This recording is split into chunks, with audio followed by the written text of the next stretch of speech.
So, where were you when I was dead for an entire year? I was in the hospital with K9 getting voice implants. Turns out I was female this entire time. Well, at least I got more explanation than the moon restoring itself, huh?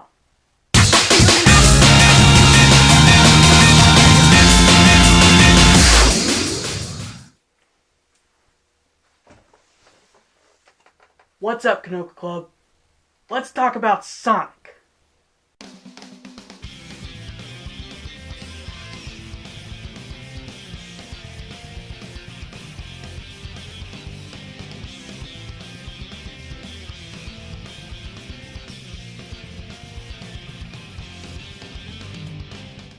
It's the early 90s. Nintendo rules the video game landscape in America. Though that ego didn't catch up with them until 2020. And then, along comes Sega, with their 16-bit Genesis in 1989. And while Nintendo ultimately won the war of that generation, Mario finally has some true competition in the form of Sonic the Hedgehog. While his original Genesis entry was a little rough, he still managed to win people over, while two great follow-ups came in to solidify the brand. And Sonic CD, but people debate that one a bit. He then took a nap for about a console generation, before smashing in with the Dreamcast in 1998, solidifying his lore, design, and impact for years to come. While Sonic couldn't save the Dreamcast, or Sega's consoles in general, he has managed to endure in spite of everything. And I think his personality has a lot to do with that. Sonic is, in a word, cool. But not in the same way that, say, the Fonz is cool. Sonic is cool because he lives without limits, doing what he truly feels is right, no matter what the consequences. Even if it's not the most popular thing to do, he's gonna do it. And that determination then rubs off on his friends, who improve in some way through his example, which leads to them being able to inspire others in their own right. It's such an obvious and easy to understand character trait that honestly, if you somehow manage to miss it, you just plain weren't paying attention. What more is there to say? What you see is what you get. Just a guy that loves adventure. He's Sonic the Hedgehog. Oh, hold on, my toaster's ringing.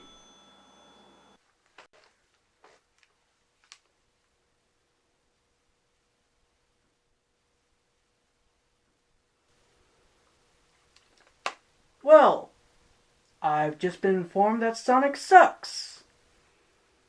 Apparently. Yeah, let's talk about that.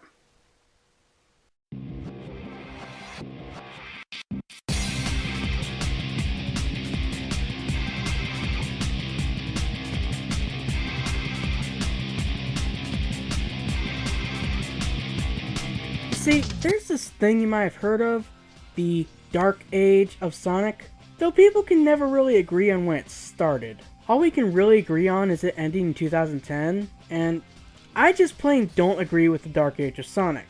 Yes, the polish did go down a bit after Sega left the hardware scene, but I've played a good chunk of games from that period, and honestly, the bad ones are far outnumbered by the great ones.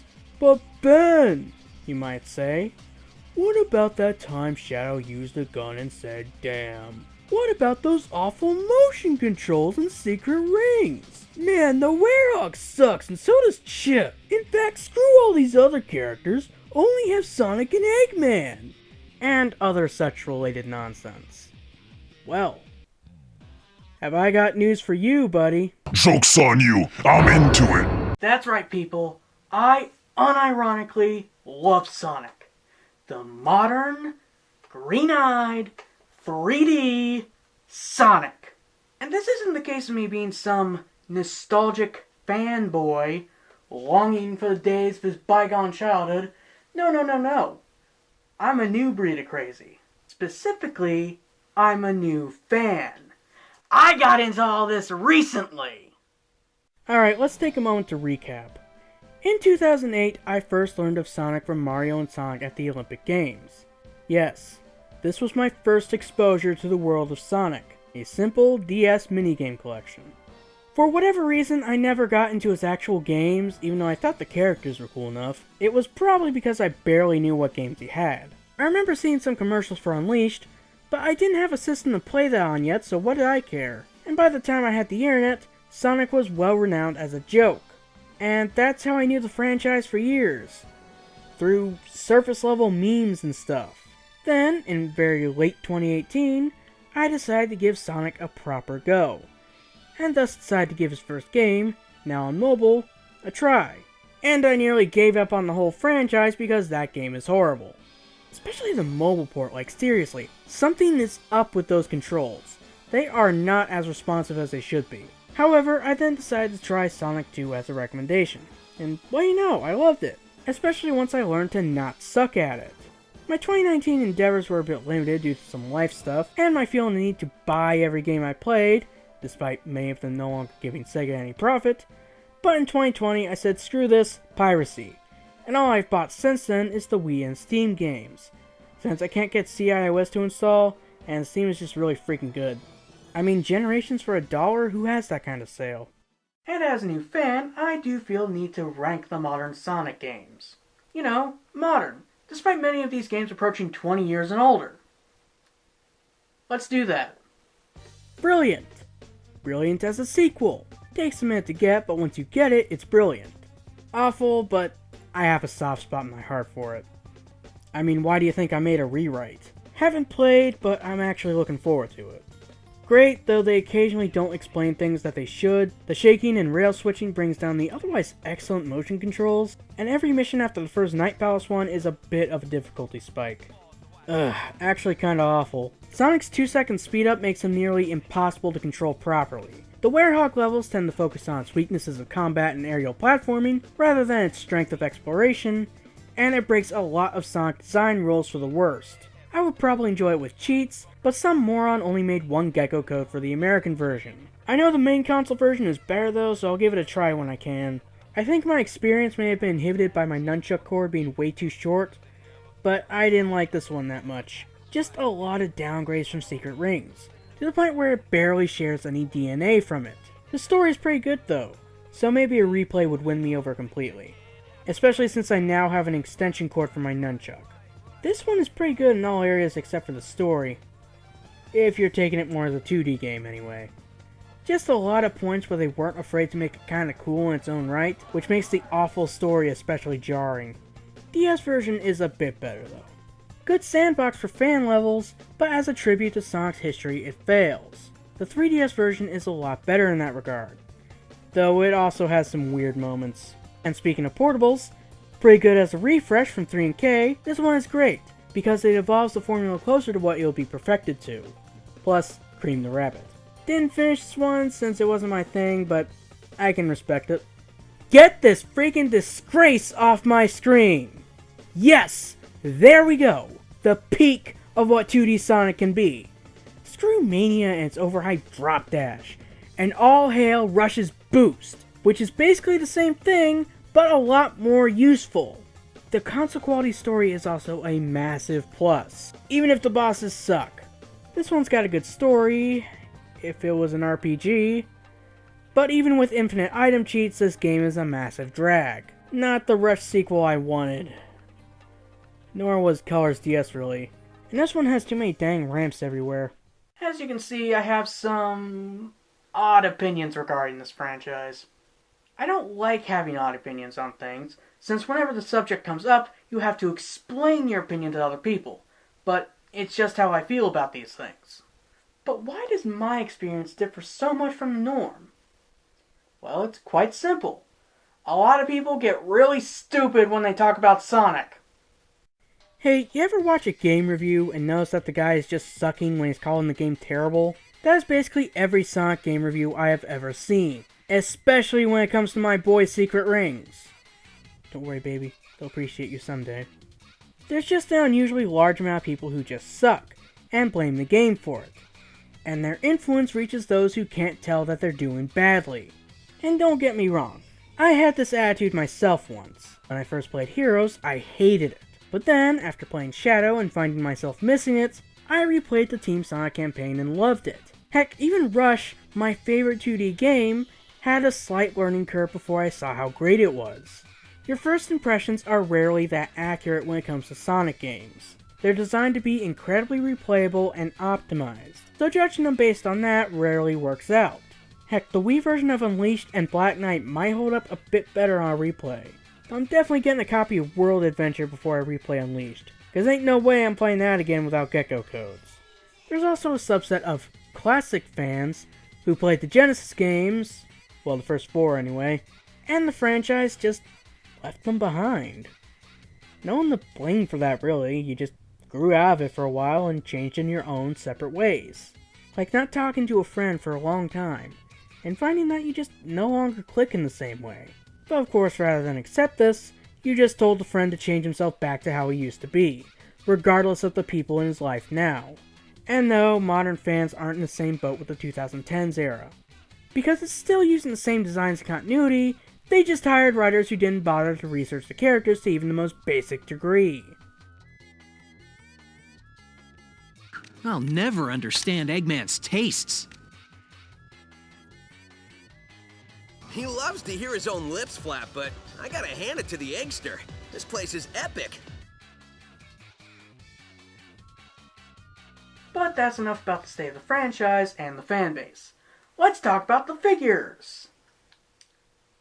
And the fact that they're actually what got me into the franchise properly.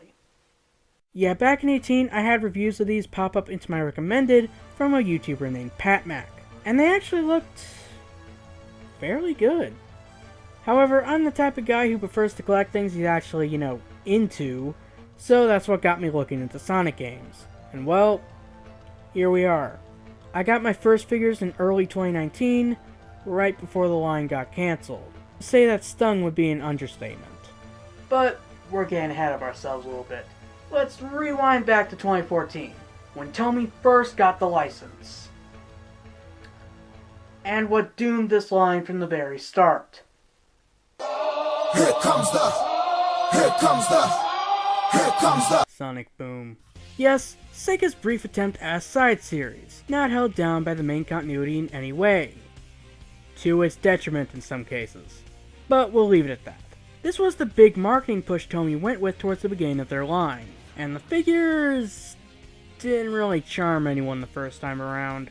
Sure, they were in the same scale as figures from the previous Jazzwares line, so stuff like Badniks could be used with the Jazzwares figures, but the articulation was a considerable downgrade, 5 to 7 points, depending on whether or not you consider the shoulder hinges as a separate point of articulation. And despite the figures being so basic, making it so new figures would not be that hard to make, they kept on endlessly repainting and re-releasing the same ones throughout the course of the line. Probably because the Boom show was fairly light on good characters for action figures. Though that's a guess on my part since I haven't seen the show, and the previous show, Sonic X, doesn't seem to have had more than an Eggman Bendy figure despite all the robots and stuff in the show. Ah, he's not gonna get away with this. I mean, come on, no King Boom Boo? Give him a plushie, he crossed over from the games! Anyway, Boom was the only merchandise representation for Tony Sonic until 2016, when for the 25th anniversary, they released figures of classic Sonic, Tails, and Knuckles.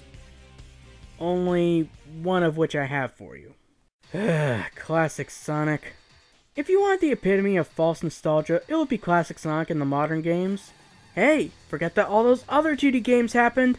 Look at Mania! It's classic! Boost? Oh no! Drop Dash! Obtuse bosses that Dimps will have been crucified over?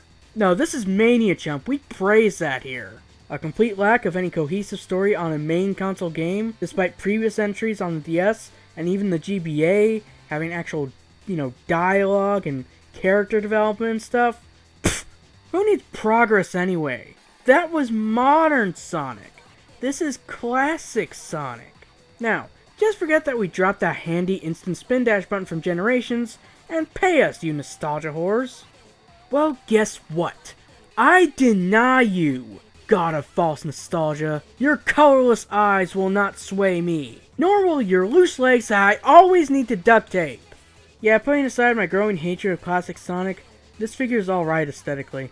The sculpt looks more like the Genesis sprites than the current 3D model, even if his blue is too light. In addition, the articulation is good in theory, but execution can be questionable. Like, giving him so much range on his hips is a good idea, but they're so loose that he can barely stand up. However, I do appreciate the addition of wrist and ankle joints. Tails and Knuckles are a bit more questionable though. Tails' face looks kinda stupid, and Knuckles is straight up inaccurate to his original Genesis portrayals. He's meant to be more lean, not round. But hey, 1 out of 3 ain't bad. And they gave these 1,000 re-releases, including in black and white. Nice legs, Sonic. So yeah, the classic figures aren't bad, but this one incurs my wrath for being classic Sonic. Into the jar you go. But as you may have noticed, we're 3 years into a new master license holder, and there's nothing to be seen of the main design of Sonic. Well, that would soon change in 2017. That's right. In 2017, they finally made new figures of modern Sonic and Knuckles. In 2-packs with their classic counterparts.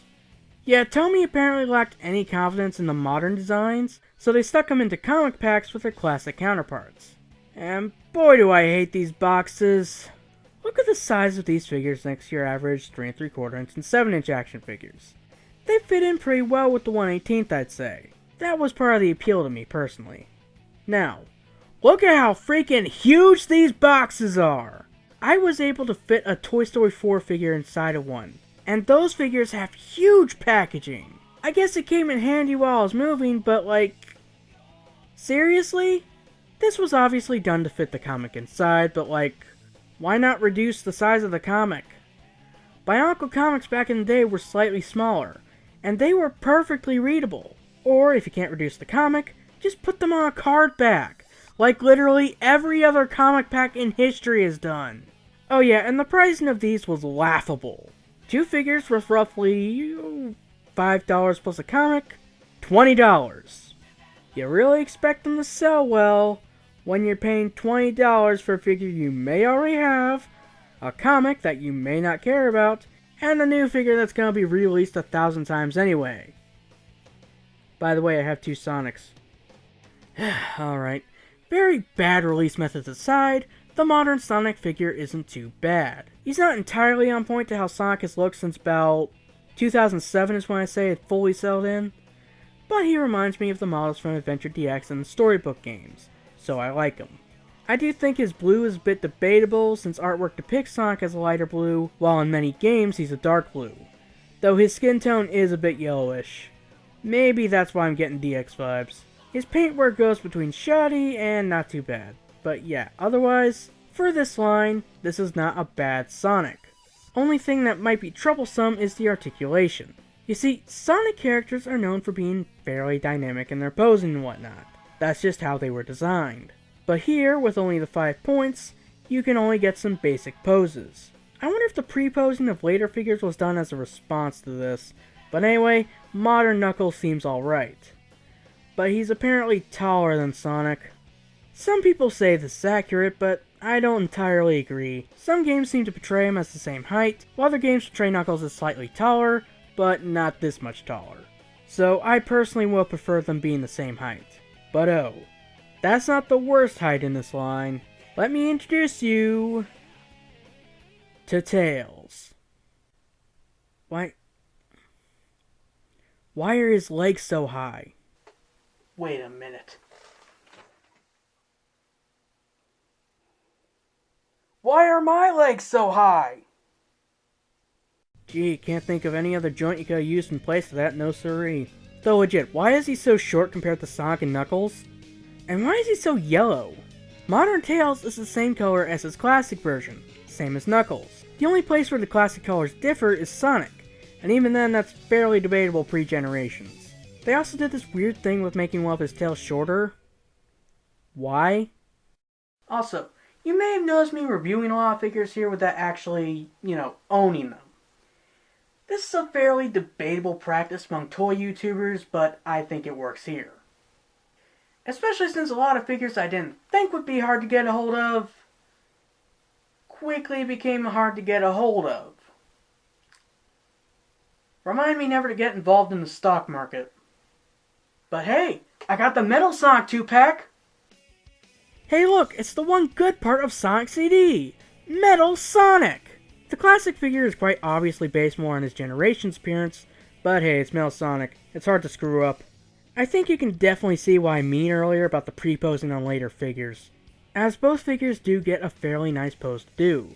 Though my modern metal has a foot that permanently warped later on, so now I have to use this Doctor Who stand for him. I never properly cancelled that series, did I? That's another video. Anyway, this pack came out around the time Archie Comics lost the Sonic license. So instead, the Tails and Metal Sonic figures came with prints of the previously online-only Sonic comic, fully translated from Japanese. Not a bad replacement if I do say so myself. The only other thing I got was this. Yeah, I thought these were gonna get rare. I'm an idiot. Well, I can give the Zavok figure one thing. I like him better than I like his character. Mainly because he reminds me of this Bane figure I've had since childhood. Infinite is another story, though. Hey, you like this one pose? Well, I hope you do, because that's all he can do! Unless you're, like, really intent on him giving hugs. Like, seriously, he couldn't even articulate his head?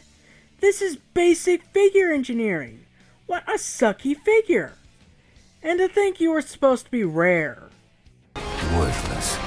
Don't show your pathetic face around me ever again. Well, that about covers what did come out. So what about what didn't come out? Well, there were 2 more classic and modern packs planned for Amy and Eggman.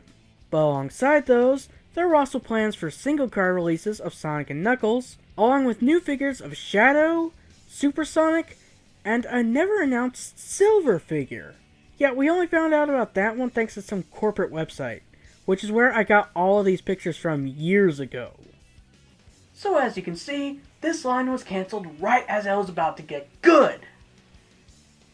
But that's the problem. 6 years into the line, and I hadn't gotten good yet. The lack of confidence in every move that Tomy made with this line was its ultimate downfall. If you're gonna take the mains of a massive franchise, you kinda need to use that franchise to your advantage. Sonic especially is a franchise where the various characters matter, and the fact that we rarely get those characters in merchandising is really disappointing. Jazzwares got close by releasing figures of characters like the Chaotix, and other figures that were or were not relevant in games at the time. But Cream, Cheese, and Rouge have not received figures since Sonic X. E102 Gamma hasn't gotten a figure since the Resource Adventure line, and characters like Omega, Chaos, Chip, and Tikal have never received any action figures beyond some bootleg LEGO figures. And while Jakks Pacific is making me hopeful with releases like Super Shadow and freaking Mighty of all characters, they also have this massive problem of barely listing any of their figures online. Yeah, I really want to subject myself to in-store stock in the year of 2020 when they started the line. That sounds like a perfectly fine idea. So you may ask, what would be my idea of a great Sonic line? Well, a decent blueprint can actually be found in the Sonic Forces mobile game. No, I am not kidding. Seriously, for the modern Sonic fan, this app is a dream collection. You have the basics, Sonic, Tails, Knuckles, Eggman, all that good stuff. But you also have the full Team Chaotix, Team Dark, Team Rose, characters from the comics, the Babylon Rogues, Silver and Blaze, Tikal and Chaos, Longclaw from the movie, and a ton of variations, like Black Knight characters, holiday-themed costumes, very clear references, and straight-up different versions like the Nostalgia Demon and Movie Sonic. Oh yeah, and 3 members of the Deadly Six, and a ton of sports variations nobody wanted. I didn't say it was perfect, but yeah, that's a pretty fair variation for a figure line. Lets you have all your favorite characters, and hey, there's still room to grow. Sonic is a franchise with a ton of characters, so having so many lines just don't take advantage of very obvious figure opportunities is bizarre. Again, Jazzwares got close, but they didn't make Omega and Rouge, so not good enough for me. Oddly enough, the closest we have to that type of line is from bootleg LEGO minifigures.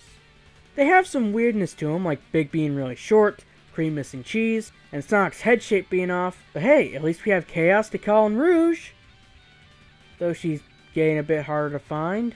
I'm gonna be honest, Beyond some select offerings like Jack's Super Shadow figure, I'm probably going to use the bootleg minifigures as my Sonic collection. It's got the variation that I want as a Sonic fan, and I've already built an Omega to go with them. But there will still be a Tomy Sonic in my collection, just for the fact that these figures got me to give Sonic a go. I have had a lot of fun with the Sonic series, and at this point it's basically inevitable that I'm going to make a series talking about the games, but that's a discussion for another day. And so I bid you adieu for now, Kanoka Club. Overall, while Tomy Sonic is a perfect example of how not to do a figure line, I'll always have a soft spot for it as what got me into the Sonic series. Now, if you'll excuse me, I'm gonna go sell these figures off on eBay in the year before this video goes up. That way, nobody can ask for free figures in the comments! Mwahahaha!